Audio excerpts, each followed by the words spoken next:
Twins left. Check zone. Check zone. All right, we're going to get Brown, 570, wide curl on 2. 4-3 step, slant strong. Open cannon, Mike Pop. Good evening, and welcome to In the Huddle. I'm Gary Thompkins, WVU safety, 1995 through 1999. Joining me this evening, fellow Mountaineers, Tony Richardson, defensive tackle, 1991 and 1992. Also, we have Ed Green, offensive tackle, 1994 through 1998. Gentlemen, let's break the huddle. Yes, sir, let's do it. Let's do it. This week we're going to be here talking about the game against Baylor.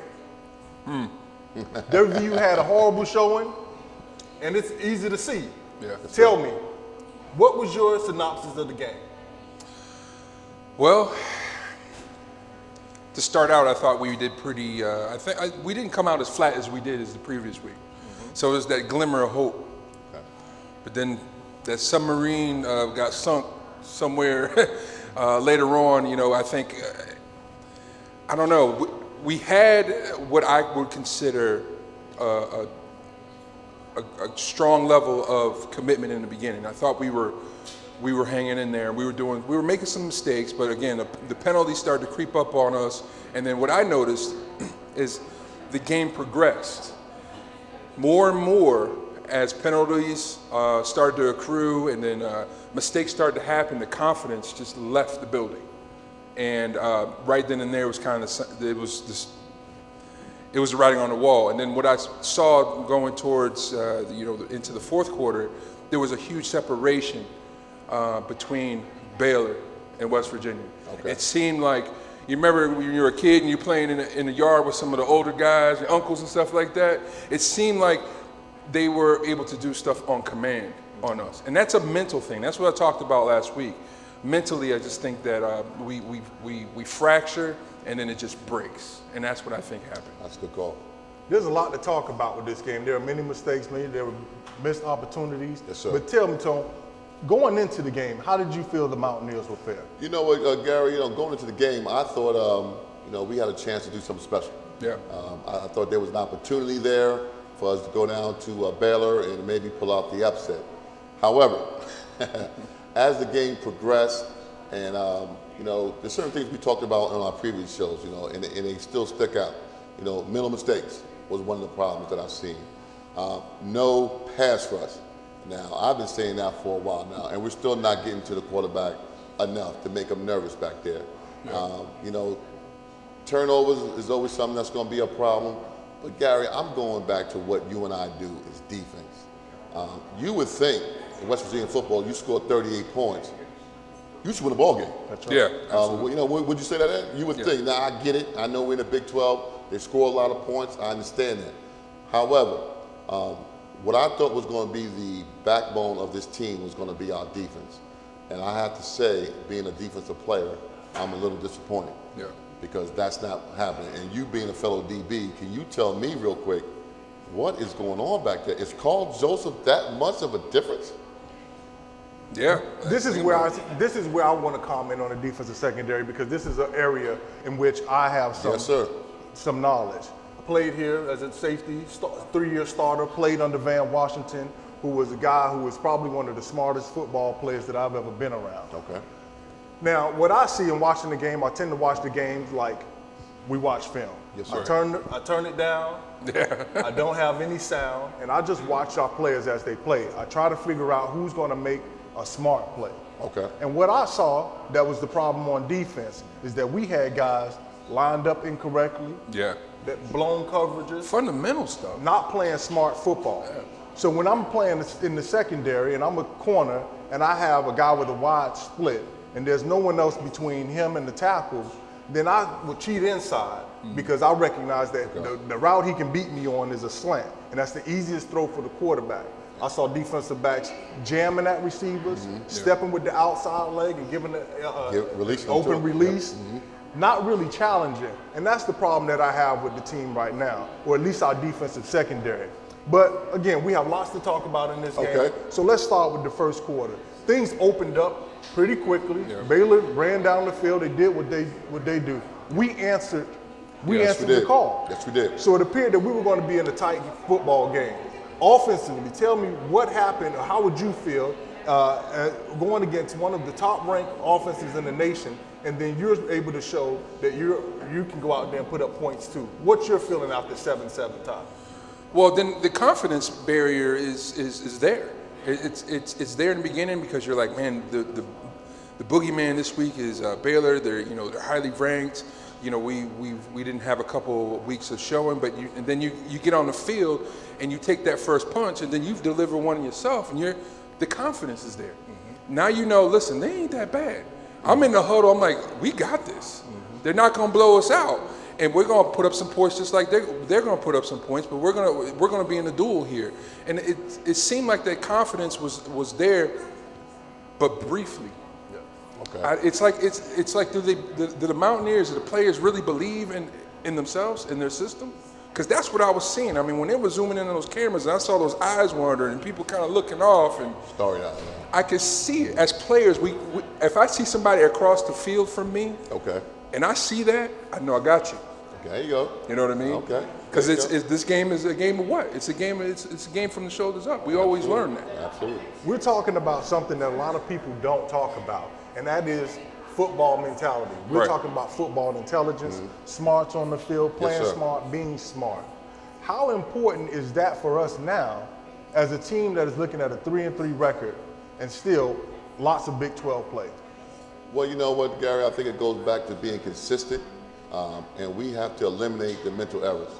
And if you recall, JT and I and Alex Shook and all the other panels and guests that was on the show, one of the things we talked about was eliminating mental mistakes. And unfortunately here, after being 3-3, you're still seeing those same type of mistakes. So we need to eliminate. We're not a good enough team to overcome some of these mistakes that we're having. Right. So that's a little disappointing. You would think just late in the season that those type of penalties will go away a little bit. Misalignments just late in the season, you would wonder why we're still doing this. And I'm gonna go back to something else, and I know my partner that was here, JT, will be smiling, laughing at me. I said throw the ball to the tight end. Guess what happened? Who was open? Cody Clay. I mean, was wide open, and we hit him for a touchdown. Now, granted, I'm not going to say that's going to be open all the time. However, I've been harping on that, and it was good to see. I know Cody Clay was happy. Someone acknowledged him that he got the ball. So, you know what, Gary?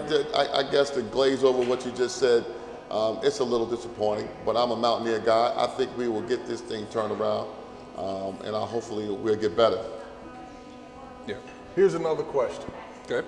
Sitting at 3-3, in the middle of our schedule, just as many games left, what do you predict the Mountaineer season to finish at?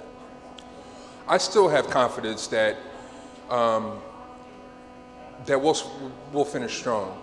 I think going back to what you were saying last week, it's it's about the team coming together and making a decision about who they are. And we've seen this before. We've been through it, where we have to get over this mountain where you're like, man, I know we're better than this, but we're just not producing. They're going to have to take it upon themselves to make up that decision of who the Mountaineers is going to be. That's really what's going to boil down to. Who are we? Who are we? I think that goes back to identity. I know me and Gary speak on a lot of different occasions about who are we? What do we do? What do we do well?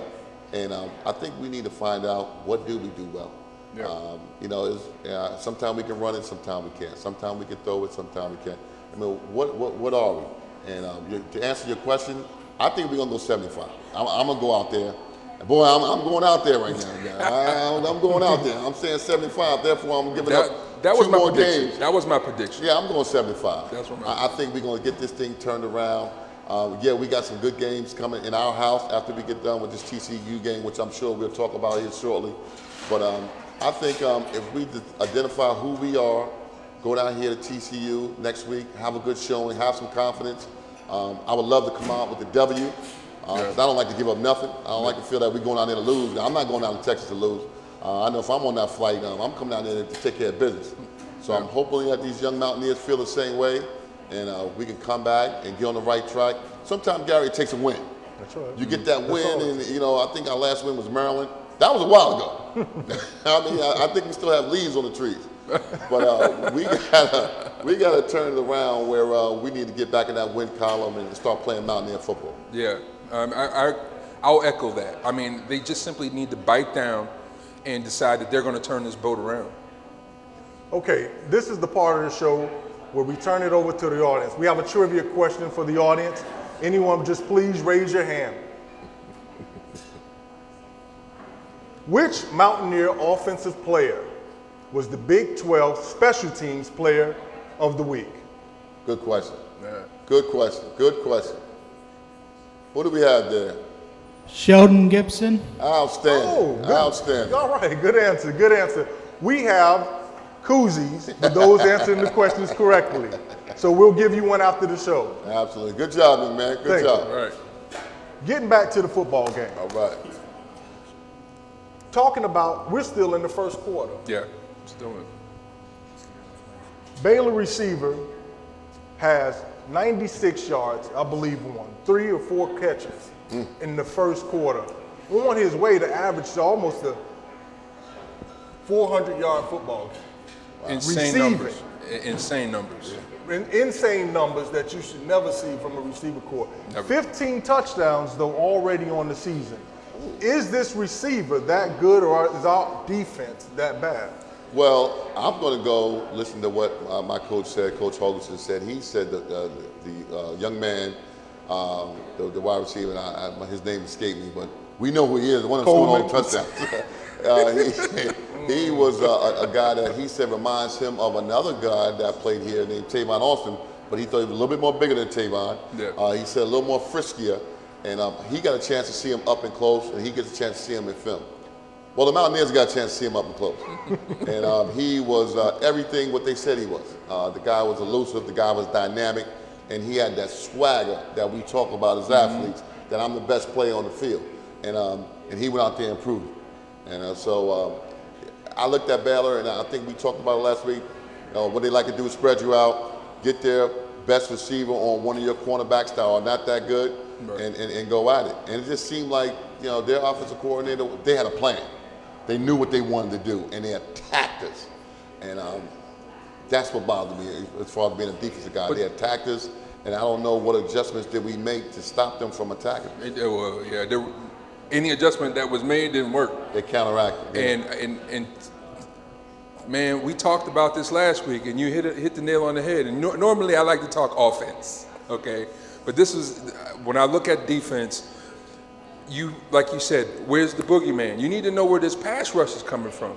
If I'm just going to let this quarterback sit in there and do what he wants to do, especially when he's got athletes around him like that, how much can a D-back really do, Gary?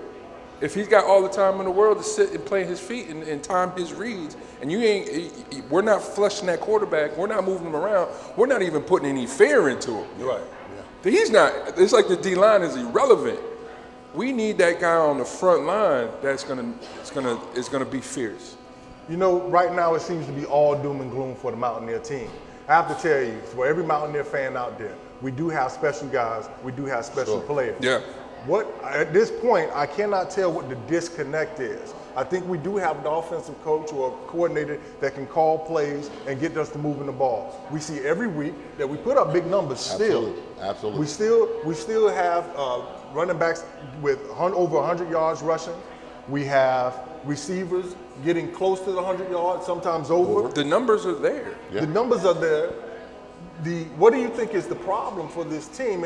And even, again, on both sides of the ball. Right. What do you do to fix the Mountaineer team at this point in the season? Well, I think turnovers. Turnovers again. It's still the root of why there are L's where there should be W's. Okay. Now Baylor is a tough team. I think they're one of the best teams in the country. Had we been on our best day, we still may have came out with an L, okay? Because we were in the battle no matter what. But should we have laid down and rolled over like we did? No. But at the same time, we can't work, like Tone said. We're not good enough of a team to recover from those type of mistakes. And when you're in a big show like that, it's got to be wired tight. Now, I think on the defensive side of the ball, I think there's some frustration that started to see. Okay. And you know how it is when the team ain't clicking and moving in the same direction, as old Don Neal used to always say. There was a lot of truth to that. If we're not moving in the same direction and everybody's going their separate ways, we're really not that strong. But once there was that movement within that team and everybody's on the same page, if we felt invincible when we had those type of days. It didn't matter who we played. So I kind of think on the offensive and defensive side of the ball, it's a hard question to ask, but I'll tell you how I'd like to answer it by showing up on practice on Tuesday and Wednesday. That's right. And seeing how that practice rolls, because we all know, and you probably heard it a million times if you're an athlete yourself, you will play like you practice, and nothing could be more truer than that. And if your practice is weak on Tuesday and Wednesday, when it's really those hard practices, game day is not going to look too good. I agree with you, Ed. You know, I wish there was enough time in the day, enough hours in the week for me to get to a practice and to be able to make what I feel is a good self-assessment, and be able to look at our team, decide for myself as we do this show, what it is, at least to give an honest opinion on what it is that I think is going wrong. Okay. Because there's something that we can see on Saturdays, that's one thing. Right. But there's a difference in the day-to-day activity. You can tell if the players bond. Okay. You can tell if they bond with the coaches. Right. And that's something that I can't say right now. And I don't mean that to be anything against our players or against our coaches. It's just something that I don't know about. So I'd like to take that time to get over to the field, maybe watch a Tuesday or Wednesday practice. Right. Let's see what they're like in the locker room after a loss. Okay. Hopefully there won't be too many more of those this season. But we'd like to see what they're like after a loss. See what makes our team stick together, or are they even gelling together at all right now? We want to look at some numbers. I'm not real big on numbers because I know what numbers tell you. Numbers tell you that Sean Foreman shouldn't get a chance to play in the NFL, when all I did was watch him run past defensive backs and score touchdowns. Okay? So Game after game. Right, so numbers don't really tell you as much. They give you an assessment, but you don't really have a good idea. But I want to talk about some of our offensive numbers. 5.7 yards per play. That's moving the ball, man. 471 yards total offense. 6 of 17 on third down compared to 4 of 13 for Baylor. Yeah.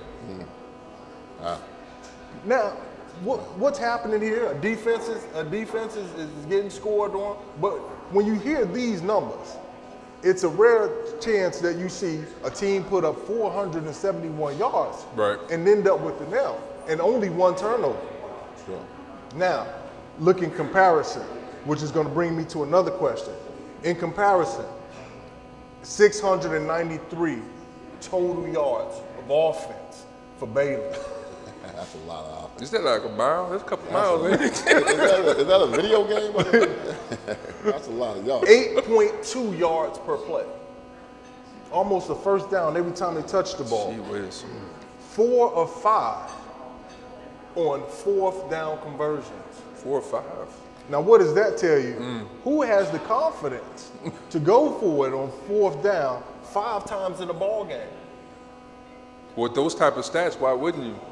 Yeah. Well, you know, I'm going to go back to what you just said earlier. You said don't be doom and gloomy, but after reading them stats. Yeah, you just brought me down, man. I'm going to tell you, after reading them stats there, Mr. Tompkins, it ain't Christmas around here. I tell you that much. But you know, you're right. Stats can be deceiving. You know, I didn't know we did that well as the way you just told me. But it just seems to me, at the end of the day, they were just better than us. On that given day. Now I'm not gonna say we played up the mall, they're beaters. I'm just saying on that Saturday, they were the better team. They looked very confident. They seemed totally in control. They knew what they wanted to do. Right. You know, we all play the game sometime, but you ever play the game sometime, you be like, they gonna win this game. These guys feel very, very confident. Like no matter what we do, they got to count. They have something in their back pocket that they feel we're okay. We are driving this ship, and even though the games were kind of close, but I think even listening to Coach Hogan's press conference, he's like, what? We lost by 30. That's a lot of points. That's a lot of points. I ain't say 3. That's right. 30. 30. That's a lot But you know, of points. I think, but you know, the philosophy of football has changed since we played the game. We always heard defense wins games. Well, now it seems like offense wins games because these numbers, like I said last week, are astronomical. So, you know, I don't know how we answer the call. And, you know, and going for an offensive standpoint, listening to those stats, it sounds like our play calling, it wasn't conservative at all. Right. We were trying to air it out. So this is something that makes me want to ask this question, and it's something I've been wanting to hold on to for a while because I didn't feel like it was something I should ask. But when you hear these numbers and you look at the production that we're getting, you look at our team and how we're faring over the last few years, we are consistently around the 7-5, 6-6 mark. Now, what I want to tell everybody out there is the reason I like doing this and the reason I like being with these guys here because I know them, but not just because I know them, because they're going to tell me the truth. And that's the difference between a fan and a fanatic. A fanatic tell you their team always good and they're the best team, and no matter what happens, they're going to win the game. Eagles. What you hear is consistently from the panel. We give you good advice. We can go ahead and give good commentary on the game and tell you what we truly feel. Absolutely. As Tony said earlier, he predicted a 7-5 year. Now, I'm asking this question for the regular fan out there that watched the Mountaineers go from a decent, competitive team in the Big East and now switching over to the Big 12. As former players, as fans, do you think we bit off more than we could chew by joining the Big 12? Ooh, that's a good question. You want to take that one, Ed? I'll tell you what, I'll jump on this one. Yeah, go ahead, Tom. That's a tough one because that's been a question that has been circling around every bathroom, every place where people gather when they want to talk about, you know, us being in the Big East and now we're in the Big 12, or we're going to be a team in the Big 12 that's happy to be in the Big 12, finish 6-6, 7-5, go to a bowl game. Some bowl games someone don't even want to go to. You know what I mean? I mean, is that where our football team going to? And that's what it is. You know, if we're going to talk, we're going to talk honestly. That's right. And that's just what the only thing I know. Where we in the Big 12, where we're playing for championships and things of that nature. Well, you know what? We're here now in the Big 12. It's no sense of crying about it because this is where we at. We wanted to be here. Guess what? We're here.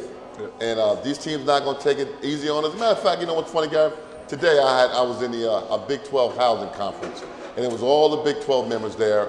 And today, and Texas A&M and Texas TCU and everybody else, and they was talking about their program and the do's and they don'ts and things of that nature. And I was very proud today to show them our university, you know, because I'm very proud of what WVU. But then we got into the conversation about football. And of course, the Oklahoma guy was behind me, and the Baylor guy was next to me, and the Oklahoma State guy was right next to me, and the TCU guy, he's in the back. And he said, "What is going on with your program?" And I said, "You know what? The worm will turn sooner or later." Well, he said, "Well, that worm better daggone turn because it might get real ugly next Thursday." But I just think, in given time, we're in the Big 12. We can't cry about it no more. This is where we at, and we got to get better, and we have to compete. And that's just the bottom line. Yeah. We're not going nowhere. We're not going to the ACC. We're not going to the Southern Conference. We are in the Big 12. Yeah. So let's make the best of it. Let's adapt to it, and let's start winning football games. Yeah, that's the attitude you got to have. Absolutely. I mean, we're here. Doesn't matter what the decision is before. It's what we got to deal with. It was a big surprise to me. Our culture and the way that we play. I thought we would, if we were to move from the Big East, it would probably be the ACC or SEC at the very least. The Big 12 was a really big surprise to me when that announcement came. But like Tom said, we're here. And if there's any university, any squad that can turn it around, it's WVU. And I'm not talking as a fanatic or even as a fan. I just know how our hearts beat here. We've been over the barrel a little bit here, but I think that we're going to recover. Okay. And we're going to be okay in the Big 12. And, we might do our seven win season this year, but at some point it's really going to turn around and like we started to wear people down and be a force to reckon with in the Big East for all those years, that's going to come back. What do you feel, Gary? We didn't hear your point on that. I'm going to answer my own question. Okay. I'm going to get to that. Okay, buddy. I'm going to answer my own question. I just want to throw it out there because you're right. It's in every locker room. It's in every bathroom, gas station, anybody that recognizes you as a former Mountaineer or anyone that wants to talk Mountaineer football. Right. This has been the question of recent times. So what I'm going to say is, no, we did not bite off more than we could chew. What I would say that whenever you are a competitor, you're a competitive athlete, you want to be the best conference possible. Yep. Whatever level you're on, you want to get to the next level. So if that means right now that you got to get knocked down a few times, all it's going to do is make you stronger. That's right. And it's going to teach you how to get up. That's right. So I'm just answering that question for the fans, answering my own question because I knew it was out there. Gives us a chance to move on though. We've now reached another point in the show where we get to ask trivia questions to the audience. This week's or the next trivia question is a question about quarterbacks. Who was the last quarterback from WVU who came from the state of Alabama? Oh, that's a good one. Who made that one up? That's a good one. You might want to. Any takers? Y'all seriously can't be stumped on that one. Maybe they didn't hear you. Again, who was the last WVU quarterback who came from the state of Alabama? I tell you what, I'll make it a lot easier. Okay, hold up. Oh! I was getting ready to say it, man. Thank you, sir. We'll give you a koozie at the end of the show. Now, for all of the fans out there watching us, don't forget to join us Wednesday nights at 6 live at Saberton Station, or you can visit us at the dpost.com Thursdays at 4 o'clock. Now let's move on to positives. We talk so much about what's going on with the team right now, that there's been some negatives, or that we've had this 3-game slide. Yeah. We're 3-3, maybe looking at a 500 season or 75 season. What positives can we take from the Baylor game? Well, first of all, those stats that you threw out on the offensive side, we seem to be doing something right. And if you can do those numbers against Baylor, everybody talks about Baylor and their big numbers, but their defense is pretty strong too. Okay. They're pretty formidable, one of the best in the country. And we put up some numbers that would normally defeat other teams up against one of the best defenses in the country. Now, I got to ask, I didn't check this stat, but up to everybody that Baylor has played up to WVU, how many other teams put those kind of numbers up on Baylor? So you got to think, at least on the offensive side of the ball, there's a huge bright star right there saying, okay, we have something. We got talent on our team. You would not be here in Morgantown playing on the Mountaineers if you didn't. We got a talent. We have a star-studded team. We just need people to really rise to the occasion. People need to play how they know how to play, and I think we'll be fine. I really think it's just a matter of an adjustment. Okay. Tony, any positive that you can see? Well, again, going back to your stats, I think Skylar Howard played one of his better games. Looked at his numbers. Played okay. I thought he played okay overall. We ran the ball as I look at the stats. I think it's a matter of time of putting it all together. And I think it all comes back to being consistent. Consistency. Doing what we do over a period of time all the time. I think sometimes we have breakdowns on third down. And you and I both know that's not a good thing. I did hear that we were 6 for 17 on third down conversions. 6 of 17. Yeah, that's pretty good. I mean, as far as me remembering it. but one of the things, as I'm looking at this team, and they're all out positive. I cannot question these young men's effort. They're flying around. They're trying. They want to get better. They're trying to do what they have to do. And I think this team here, as Hoganson said today, we got a lot of young ball players. A lot of freshmen, a lot of sophomores. But sooner or later, them freshmen and sophomores are going to turn into juniors and seniors. And they will be in turn given the beans. So sometimes we just got to learn from this. Don't get so overwhelmed over the record right now. I understand that we set a standard of West Virginia football and how we expect it. Sometimes you got to go a little bit back before you go a little bit forward. I'm still expecting a 75 season. That's right. I'm not going to let them off the hook that easy. But hopefully we'll get better. I'm going to give some of my positives about the game. I know we beat up on the offense here the last couple of weeks. There's some things that we expect. What I've noticed is the last few times I've been on the show, is the offensive line has sort of taken the challenge that we set out for them. Absolutely. And they're holding their own. Okay. Another positive, Lindell Smallwood. Yeah. Still, over 100 yards rushing. He's having a good year. Yes. He's a hot back. He needs some more touches. We saw glimpses of a young Quan White. Yeah. Our other receiver, David Stills, a young freshman, supposed to be playing quarterback, going out there and making big plays for us. 1 turnover. Those are some of the positives that I saw that I think that we can take and try to build on this game, because again, we have a young team. Young teams need to be stroked and told that they're good and give them some confidence. Make sure that they go out there and play hard. Yeah. So we have some positives. On defense, it's very hard to look for something because since the absence of Carl Joseph, it seems like we've lost a lot. I have to say that there have been a couple of players on defense, especially in the secondary, that I expected to sort of take over that role as leader or to take over the role as the dominant player, and they haven't done it. So I'm still a little bit down on our defense for that. And we also, as you remember, the defensive line, getting pressure on the quarterback. But is that the scheme with only having three defensive linemen? Okay. It's designed. Yeah, the 3-3-5 is designed to stop the pass, right? Mm-hmm. So you have to sacrifice something. But the problem is, you and I work in tandem. Mm-hmm.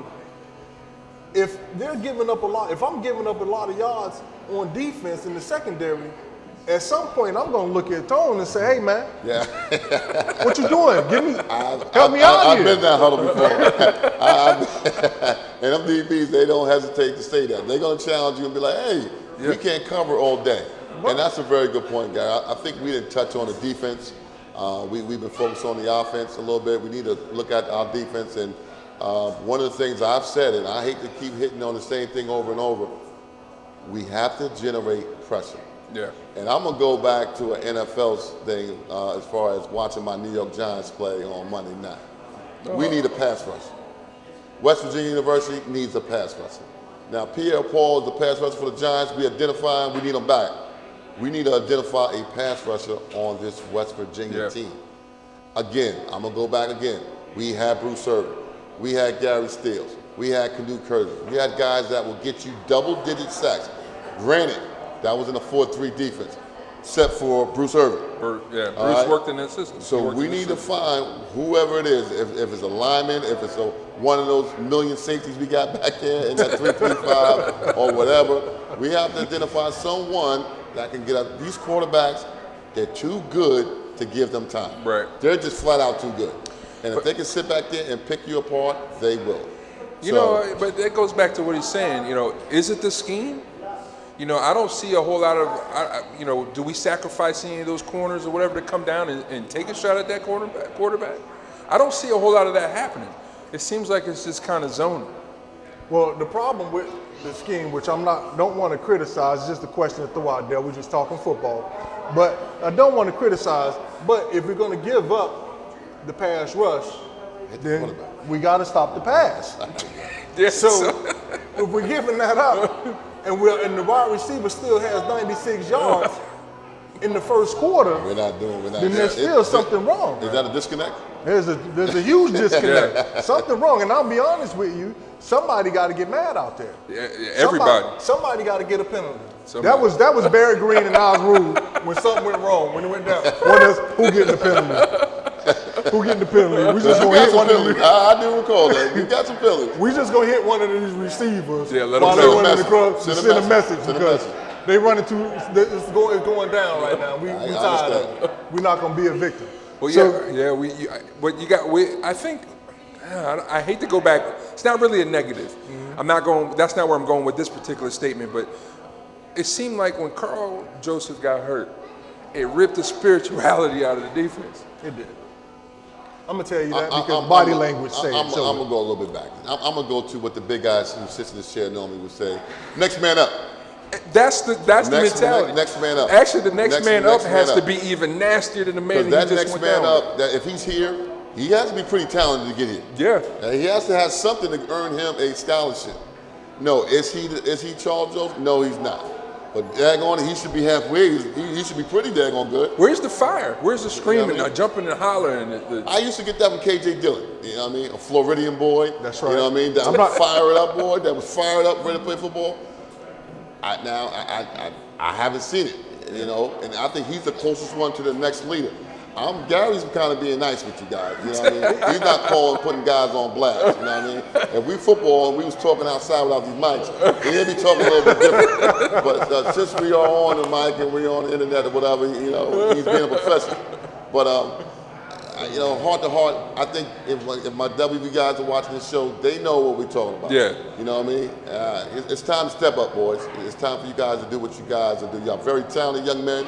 Y'all got the opportunity to play this game at the highest level. You're the only show in the state, WVU football. Ain't no other pro team.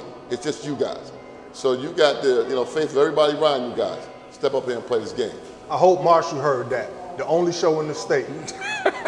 So getting back to some of the comments, I think Tone right. I am being a little nice to the guys because I want to try to make sure that we come off as WVU fans. I've been around town at times, and if I talk about our team, it seems like if I offer any sort of criticism or critique on the team, people get mad at me. Yeah. And they say, you're not a real Mountaineer. Like, wait a minute. Wait a minute, blood, sweat, and tears. Yeah, hold on. You ain't want no gases.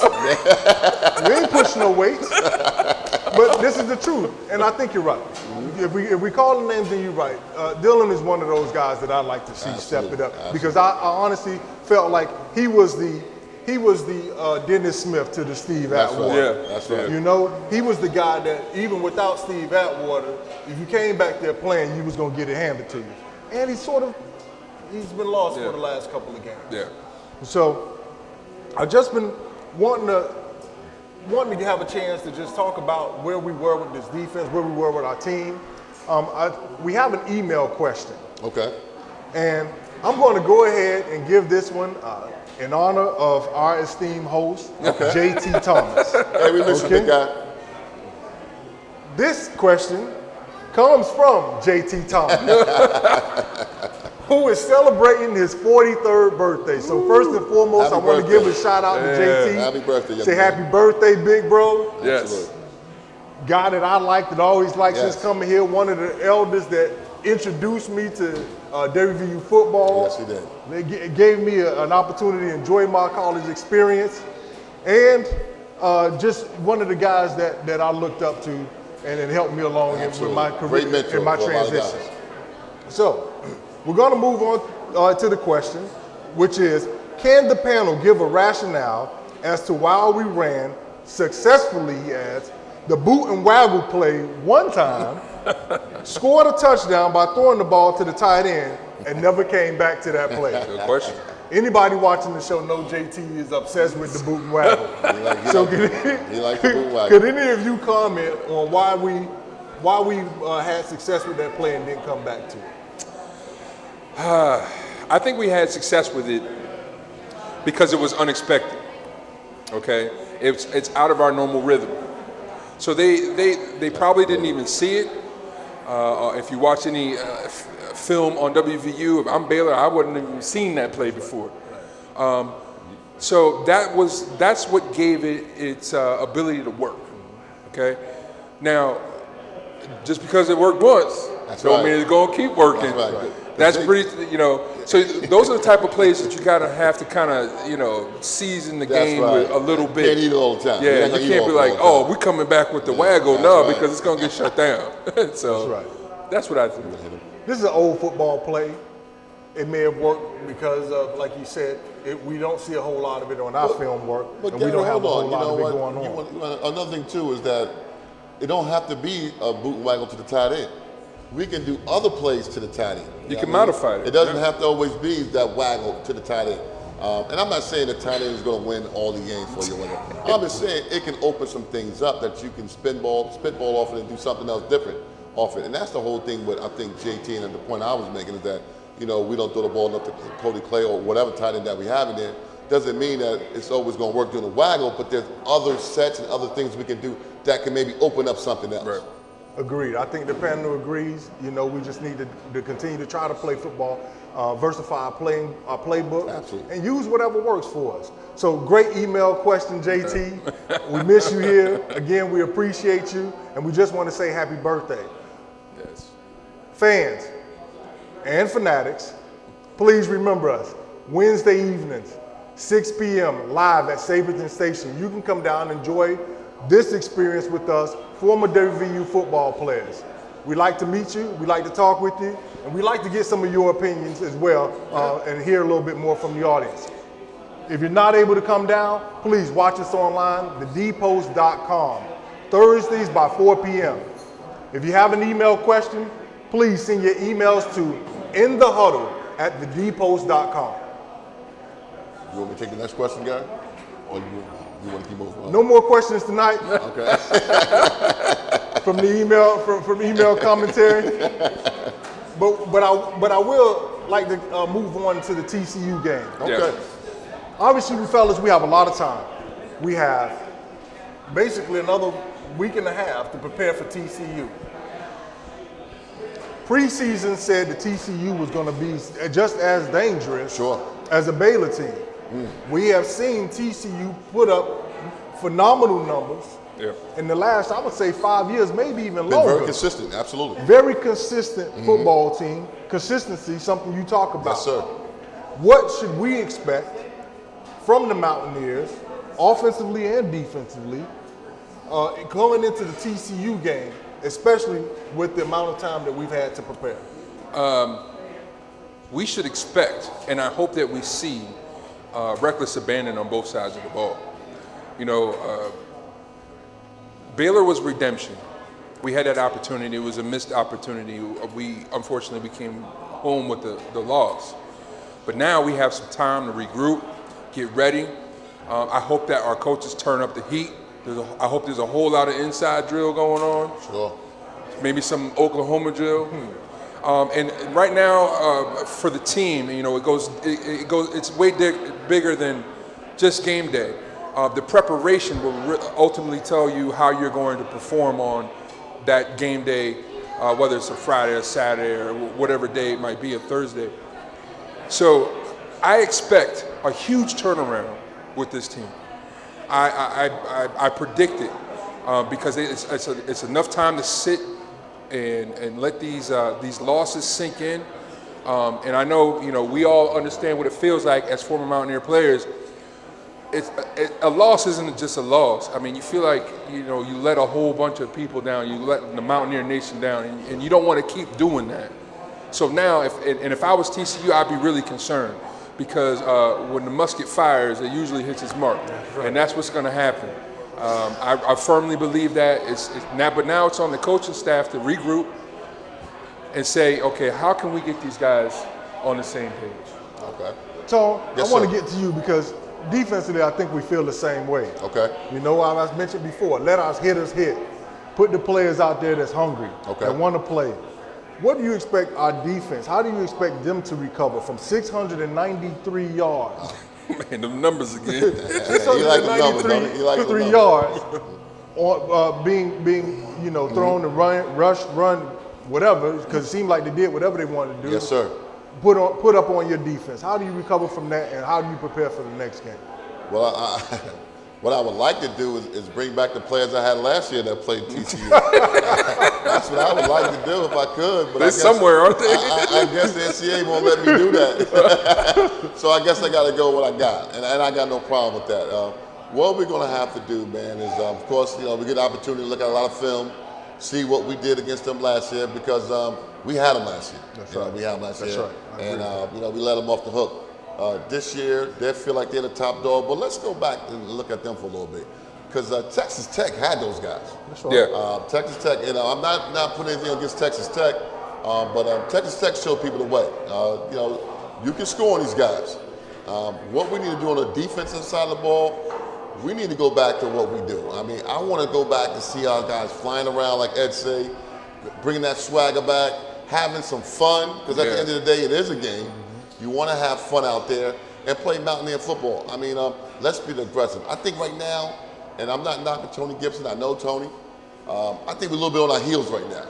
And we're reacting instead of acting. I want to see our guys start being more aggressive, playing defense the way we play defense, and let us dictate what we do, opposed to sitting back a little bit. Let's them adjust. You know, like Gary said, if they're getting 600 yards throwing, well, you know what?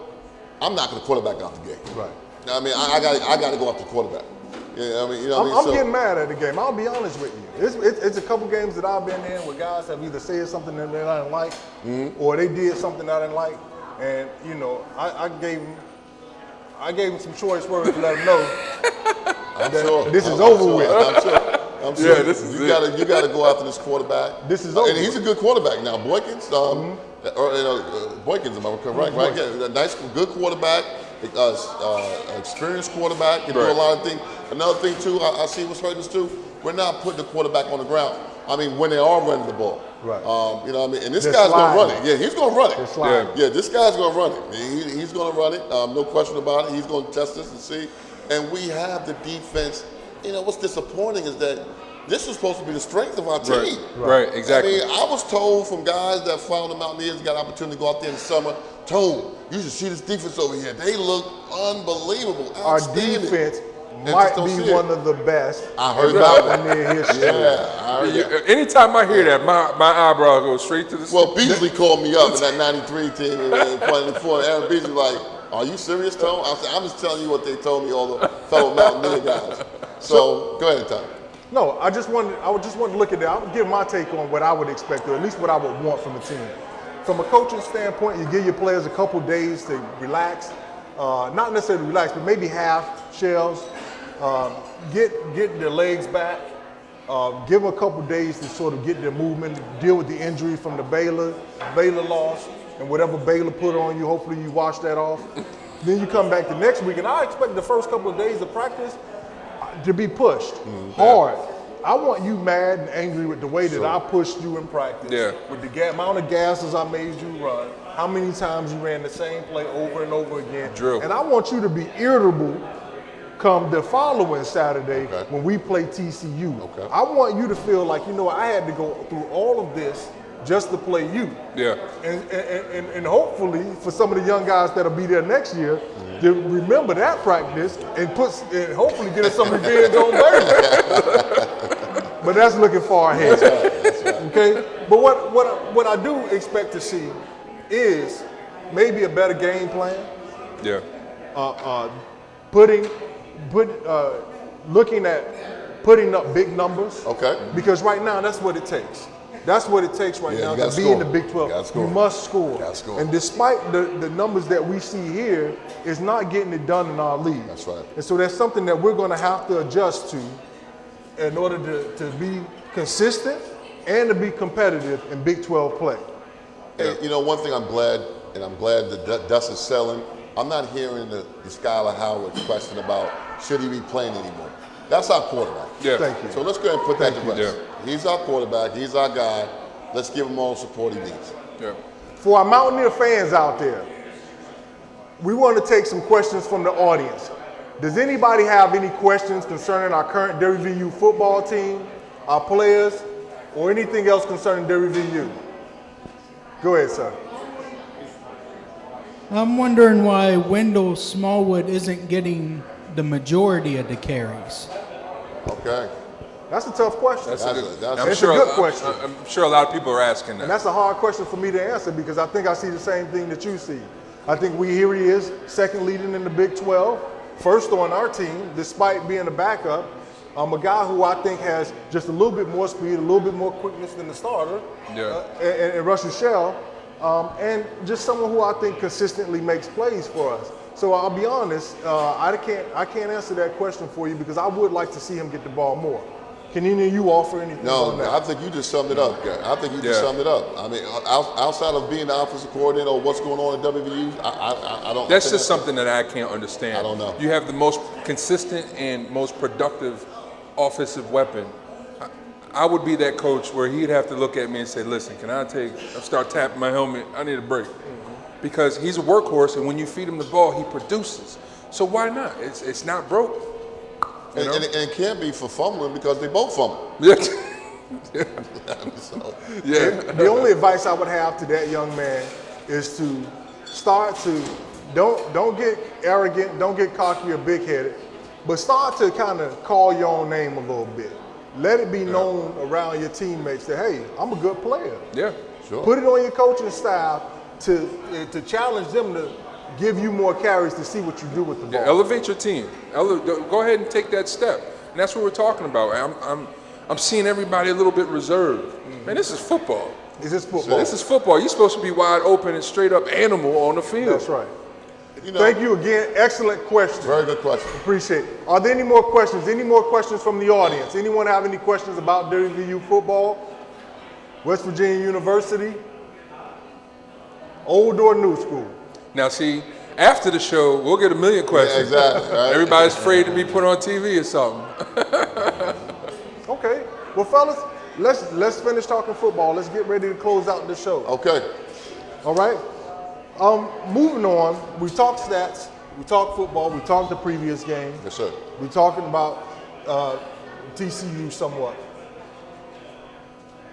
Let's talk depth, because we talked the next man up sort of frame of mind. So here I am, next man up. I'm hosting the show. Okay. I see that. Next man up. We're missing Carl Joseph. We're at a 3-3 point in the season. Mm-hmm. We talk about some players that maybe we didn't see previous games that played this week. How do we get some of our younger players playing time, given the fact that we're losing games, so which makes it hard to do, and prepare them for the future? Well, I'll tell you one, I'll pass over to Ed. Practice time is very important, and you got a little time here before your next game. I like what the young man Seals did against Baylor. Yeah. He went out there and made a play. Even though he's not a wide receiver, he's actually recruited to play quarterback. But at the end of the day, we're football players. That's right. As long as you can block, tackle, and run and pass, you're a football player. So he was asked to come on here to help out the team, and he did that. Sometimes I remember when I played with Adrian Morrell, and he would say stuff in practice like, I want the ball more, I want the ball more. And I'm going back to what you said about Smallwood. He would do what he had to do to get the coach's attention that he wanted the ball more. That's right. During this bye time that we have, it's a good chance to experiment, look at some different players, maybe at different positions.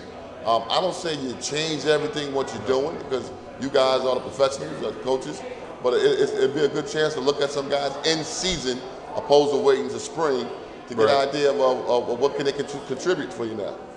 Right. I really believe that is the job of the coaching staff, is to get these guys some time, because eventually they will have to step up if they don't step up early because of an injury or forced to step into play. And a lot of times what you see on teams is that they don't get enough time, and then when something happens and they're forced into play, it's missed assignments. There's all kinds of things that they're not comfortable with being in that environment. I think you still, even when you do, you get on a losing streak or you're behind, you still have to find ways to put those players into the game, because you got to get them ready for the future. Or if the future comes a little faster, in the case of Carl Joseph's backup, you got to be ready. And we all had to wait our turn, But the one thing I can certainly relate to with and I'm sure these guys can too, is that when you're on that sideline and that game is going on, you want to be a part of it. Sure. You don't just want to be cheering on the sideline. You want to have your opportunity to get your name called. Now, you don't want the person in front of you to get hurt, so that's not the way you want to get in the game. But you want to get your number called, and when you do, it's game time. You want to show, first of all, yourself, and then your teammates, and then, the fans, what it is that you're made of, and why you deserve to be on that team and deserve to have that starting position. So I think it's important that we get those guys rotated in there, and I think they got to be ready when it's time. Okay. Tone, I'm going to give you our closing remark before we end the show. I want to hear from you something about how our team is going to not just fare, but a positive word or a positive word of encouragement as a former Mountaineer to the current Mountaineers about the season. Well, I would hope that our young guys and our team continue to listen to their coaching staff. I know they have their best interests, so continue to work hard. There's some things we see that we're doing pretty good or we're doing pretty well. I know it seems a little bit dark right now, but there's light at the end of the tunnel. We just need to go back to what we do. And I think this week and a half, or how much time we have out or have off, will give us a chance to iron out some things that we didn't do very well with. There's some things that we did do good or we did do well. So let's iron it out and get ready to come back and play a very good team. But the one thing about this is that you get another week to do it again. That's right. So, you're going against a good team, a great audience down there. We could change this thing around with a win. We win here on Thursday. Next thing you say, okay, all right, now we can go ahead and play. We already got those other guys out of our way now. Now we can go play the Iowa State. And I'm not saying they're going to be easy to beat, but they're not Baylor. They're not TCU. It'll be Iowa State and Kansas and stuff like that. Teams I think we match up very well against. So let's go ahead and get this win. And we can bring everything back to where it was with a win right here. And you know what? If anybody can do it, it's the Mountaineers. Because when everyone doubts them, and I'll tell you one thing, I'll put my reputation on it. If we was playing them here on a Thursday night on ESPN, that's a win. Turn up city. That's a win now. In the past, that has been a win. But unfortunately, it's in TCU. So keep hanging in there, guys. Fellas, we're about to close the show. It's been great talking football with you, something that we enjoy doing. I want to remind the fans that are out there watching us right now, please come down and see us every Wednesday night live at Saberton Station, 6 p.m. to 7 p.m. Or if you don't have the time to come out, come to Saberton Station. Absolutely. Watch us online at thedepost.com. Again, don't forget to send your emails to in the huddle at thedepost.com. I just want to close by saying this. Mountaineers love to fight, and that is something that we have been missing from the last 3 games. It used to be a good friend of mine by the name of Anthony Green. When we would hear people talk and say, let's play Mountaineer football, often we would look at each other and say, what's Mountaineer football? Football is football. You go out there and you hit hard, you punch people in the mouth, and you go out, get after it. But now I think after watching our team the last few weeks, I have a good understanding of what Mountaineer football is. And we haven't been playing it. Okay. Mountaineer football is hard-nosed, tough action, never giving up the fight, and always being there to the end of the game, despite the outcome. That's what we need to see more from you guys. Yep. As a football fan, never a fanatic, just want to say good night and happy birthday once again. Happy JT birthday, Thompson. JT. Happy birthday, buddy. Hey, good job, yeah, guy. Appreciate it, buddy. All right.